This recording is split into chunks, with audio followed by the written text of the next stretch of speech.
Hello and welcome to Attacking Third, a CBS Sports soccer podcast. I'm Sandra Herrera, lead NWSL writer for CBS Sports, joined today as always by my colleague and co-host Lisa Roman, NWSL analyst and broadcaster. Today we have a special edition interview episode. We are welcoming back to the show former NWSL goalkeeper, former Canadian international, and now former head of women's football operations at Concacaf, Karina LeBlanc, the new Portland Thorns general manager. Welcome back to the show, Karina. How are you? ¿Cómo estás?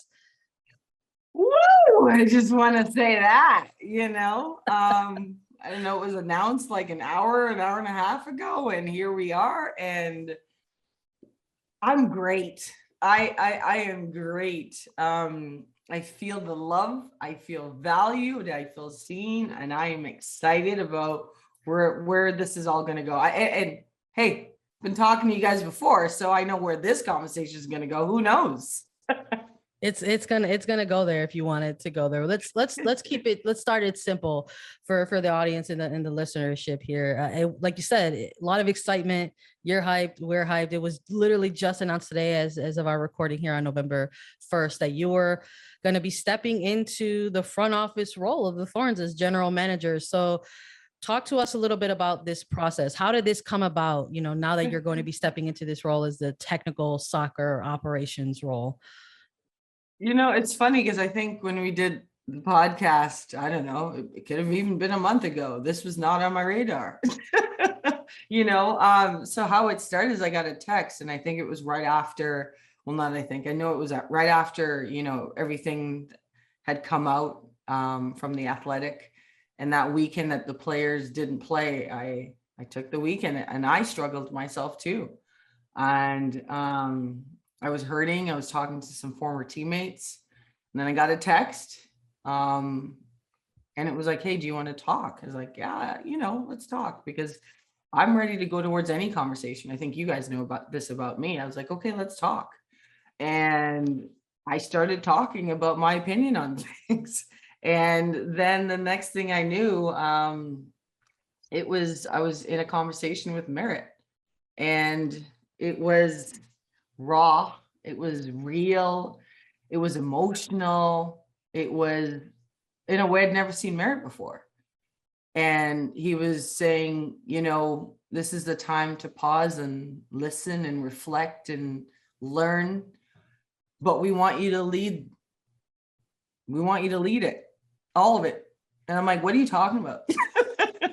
What?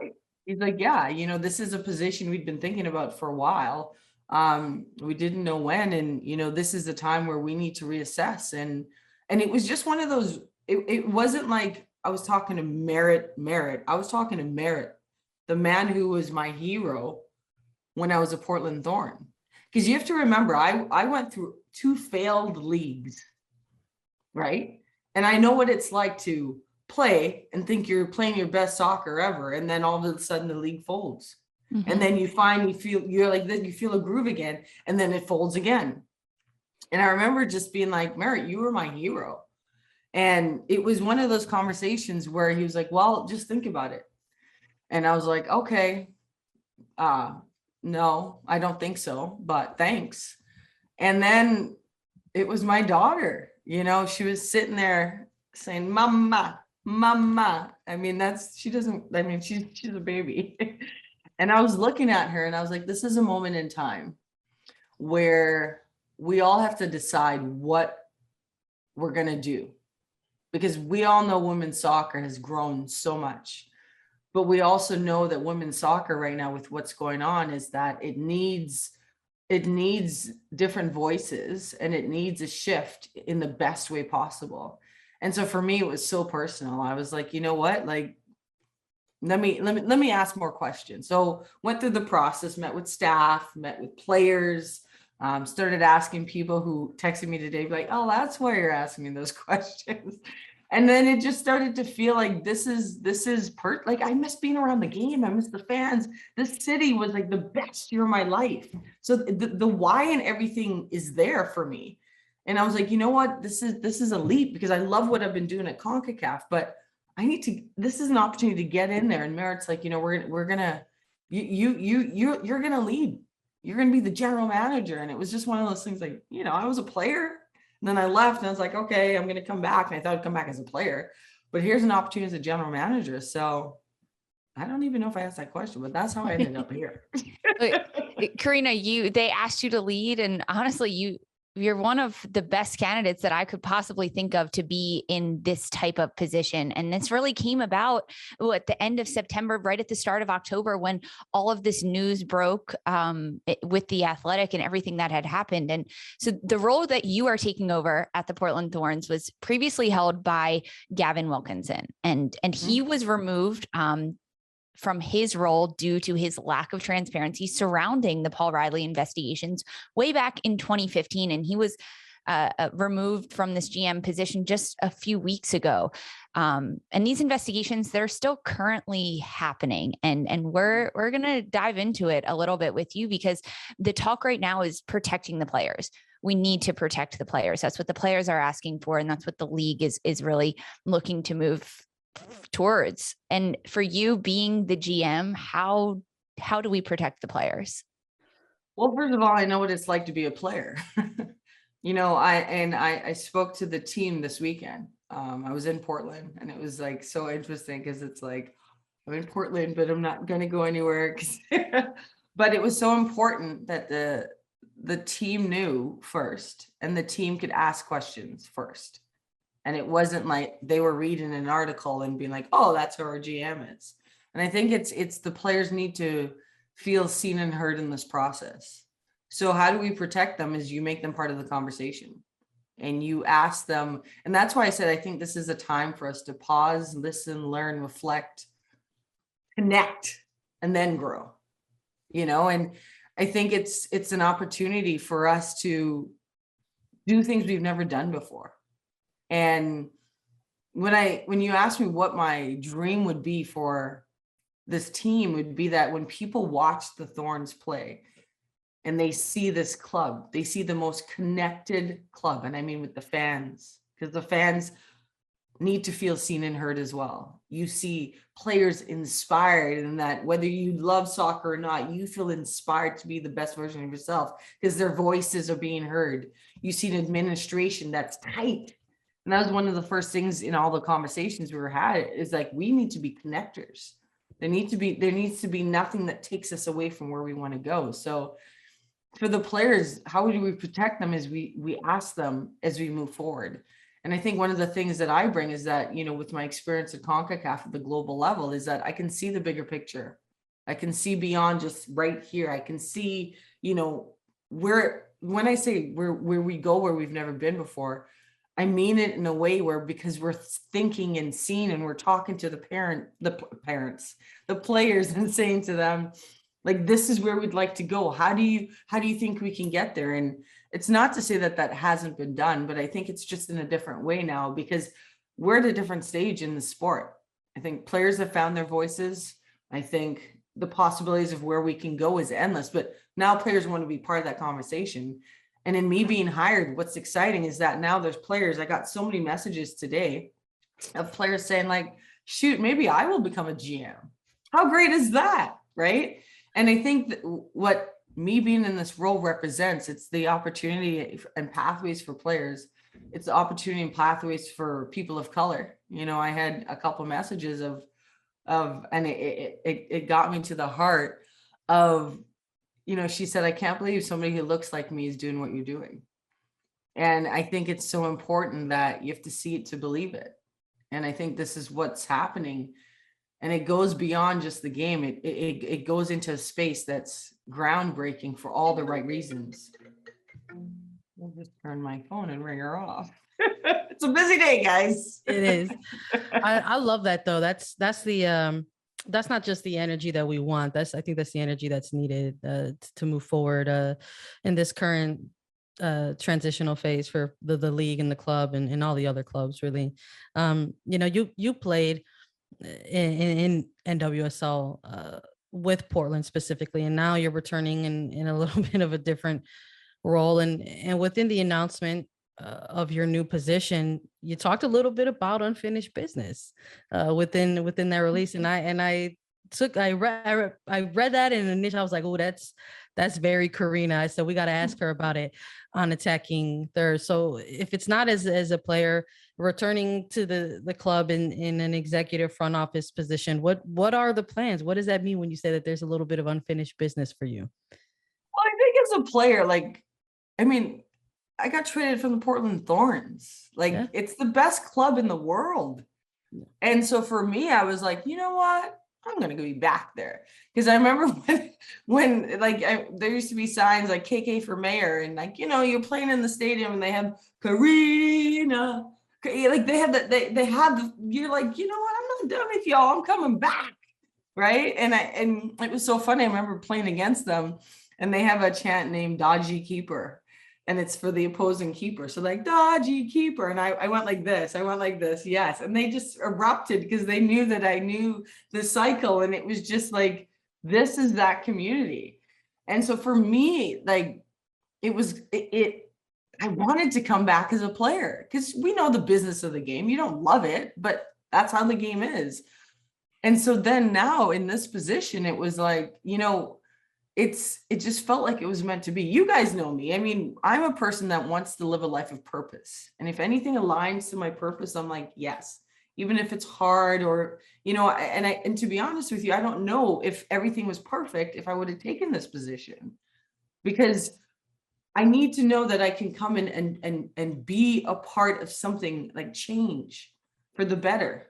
And that's what I loved, what I was doing at Concacaf. It was like 41 countries. They're not all the same. It's 41 countries with 41 different realities. So it wasn't going to just be easy and be like, okay, let's put this or let's do this. And no, it was a challenge. And I think that's what's beautiful about this, is that I want this challenge. I love this challenge, because what is possible if we get this right, you and I know, is incredible. And the players are on board. They're like, let's go where we've never gone, right? Administration is board. Let's go, we've never gone. And it's a league that I think it's the best league in the world. It's the most consistent league. Let's go where we've never gone. And it's not that I'm fooling myself saying I know all the answers. I don't. But the things that I know, I'm like, okay, let me lead in this place. And the things that I don't, and the gaps that I have, I'm like, let's surround ourselves with people that help you be successful there. So, yeah. With all the excitement and the news that's happening today, you mentioned this earlier, that you have former players texting you saying, wait, you're the GM, I can do that. It's really raising the bar and showing current players that there is no ceiling for what they can do post-retirement, which is a scary thing. And you now become the second former NWSL player to serve as GM of a current team, Yale Bush West, being the first at Gotham FC. New mama too. She's a new mama too. And a new mama too. It's really, there's no ceiling. Watch your feet. There's glass everywhere. So for you, what makes being a former player, specifically in this league, what makes former players good candidates to lead a team from the front office? Oh, that's a great question. I think it's just us understanding the voices of the players, right? I can say this from in my role now, when you speak up and you're like, well, the players might be thinking this, so we need to think this way. When you have that credibility, you know, and I think it's us owning the value that we have and we bring. And then, I mean, massive shout out to Yael and her little baby and Aaron West. Like, they're beautiful people. And that's another thing. It's beautiful people, you know, and the text messages I'm getting a lot from a lot of former players being like, maybe I should get involved. I mean, this is what we want. So I think it's the diversity of the voices at the table. And when you have that diversity, that's when you know that everything is represented. And then that's how you move forward. You know, when there's not a player's voice at that, it's you're making decisions based on what you think, you know, whereas now you have a couple voices being like, this is what we do know. And I think that's valuable. And it's not to disrespect what the NWSL has done before or any of the people there. I don't want that to come across at all, because I think this is the best league in the world because of all the people who've done all the work. And I have so much respect for all of the owners. Some I've played for. I have respect for the administration before. I just think as we move forward, we can add value to that conversation. And that's what's exciting. That player experience is is going to be really, really important, I think, in this sort of next era, right, of the league moving forward, post COVID, post 2021 regular season, and everything that sort of occurred off the pitch there. And you're someone like you have stated, and for people who don't know, I'll just run them off again. The accolades, you're talking Team Canada, but you also played in WUSA, in WPSL, or in WPS, and now NWSL. And so you have the experience of all these different leagues under your belt. You sort of have that knowledge and have that experience of knowing what works, knowing what doesn't, right? Maybe what shouldn't no longer be part of the equation, right? Moving forward, but in a position of authority, in a position of power, in one of the biggest clubs in the world, what changes are you hoping to implement in this role? I think the first thing I would like to do is get us to be connected as an organization, top to bottom. And I'm not saying that they aren't connected. I think what's happened is that it's the time where we see our community and our fans wondering and second guessing and saying, who are we cheering for? Who are the Thorns? So connecting with them and telling them who we are. With the players, I've had conversations with them and making sure they know they feel seen and heard. With the administration, I think people think that, everyone's okay, or maybe everyone's not okay. Everyone's in different spaces and on different pages. And I think that's why I say where I say connect is that let's come together, figure out who we are together, not me coming in saying, this is who we are, right? I have an idea because I played. And that's why I say the diversity of the people sitting at the table. I have an idea of who we are. I have an idea of what it feels like to play for a club. I have an idea of what it feels like to win a championship for a club. I have an idea of what it feels to leave our club. I have an idea of what, if this club were to fold, what that would feel like.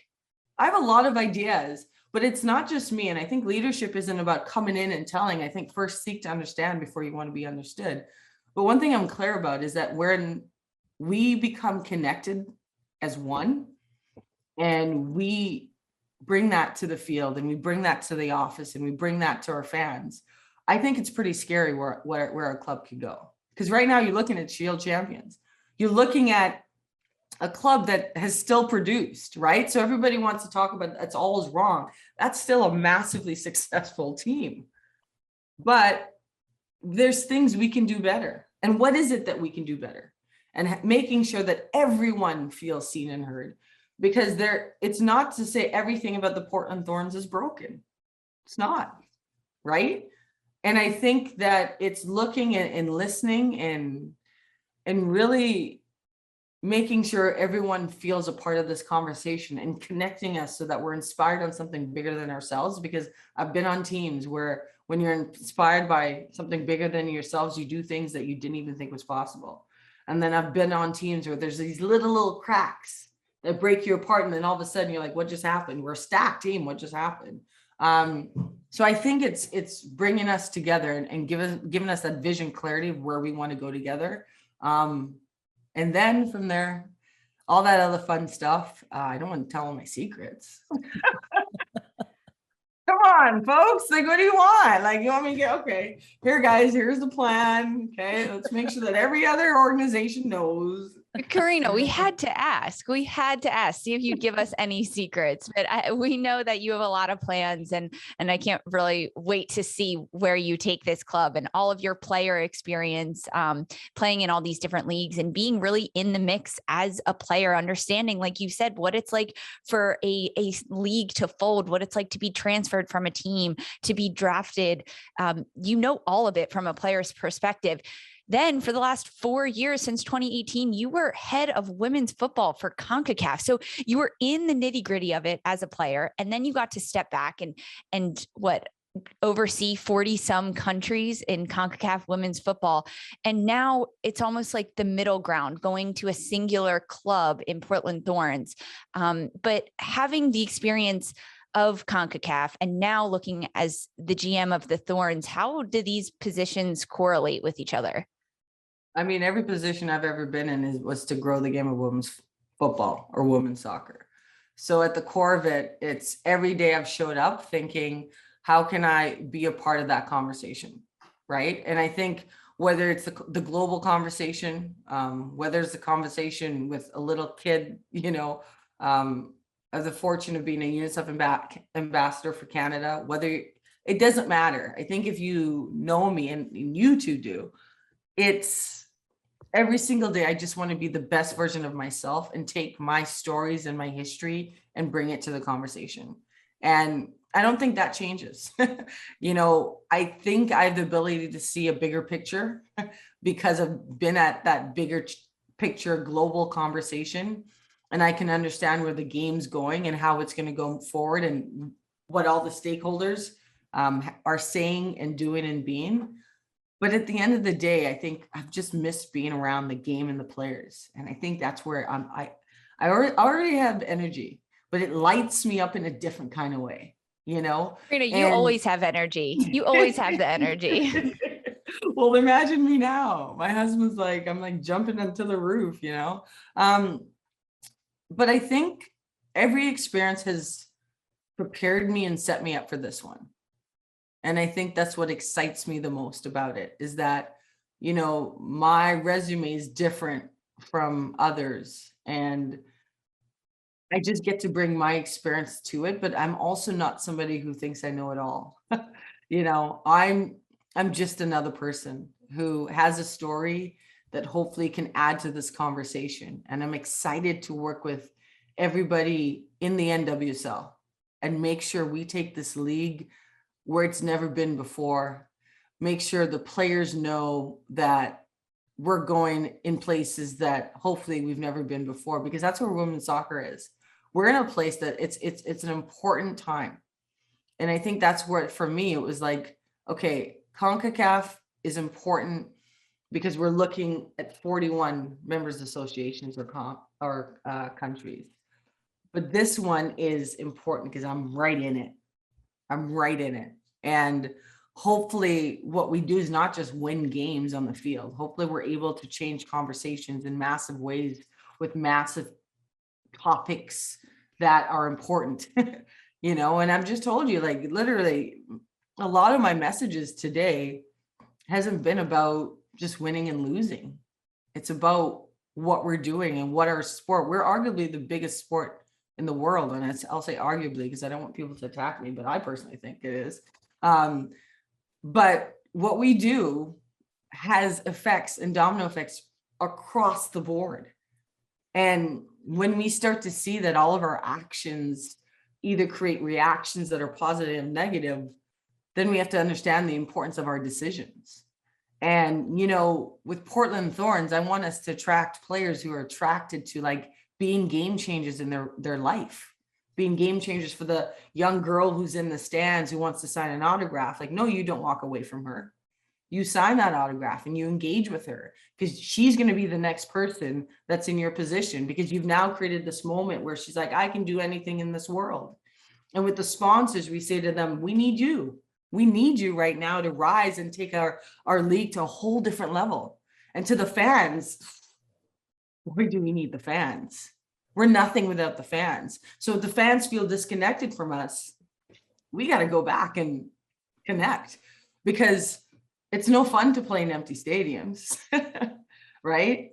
It's no fun to be attacked by, no, we need the positivity and the empowerment and the belief and the hope of this moment in time. We've connected, we've hurt, we've cried, but then now we're ready to rise. And I think this is why I came back is like, this is that time where my little daughter, I don't say, oh, mommy played with the Portland Thorns, but that doesn't exist anymore. I say, mommy played with the Portland Thorns and she was the general manager of the Portland Thorns and ... And it's like, she'd be like, that was so long ago, mommy. Like, look what's happening now, and I'll be like, yeah, okay, I'm old. But I think this is at the core of it. What excites me is I think there's a lot of great people in our game, and, we get to come together and learn and be better and grow and do some big things. You love to hear it. I want to thank you so much for joining us today, Karina. It's always a not just a honor, privilege, and a pleasure. It's a joy to have you on Attacking Third whenever you share time and space with us. Hope, healing, and rising. I love it. Let's end on that. We're going to probably have you on in the future as well. The Portland Thorns are in a playoff push. We're going to see them next in the semifinal taking place on November 14th. Everybody can catch games on CBS Sports Network. I want to thank all of our listeners for joining us today. Thank you again, Karina, for joining us. Everybody can follow us on Twitter at Attacking Third. We're on Apple Podcasts, Spotify, Stitcher, and anywhere you listen to your podcast. We'll be back Wednesday with another episode about the NWSL playoffs. For Sandra Herrera, Lisa Roman, and Karina LeBlanc, this was Attacking Third. Bye.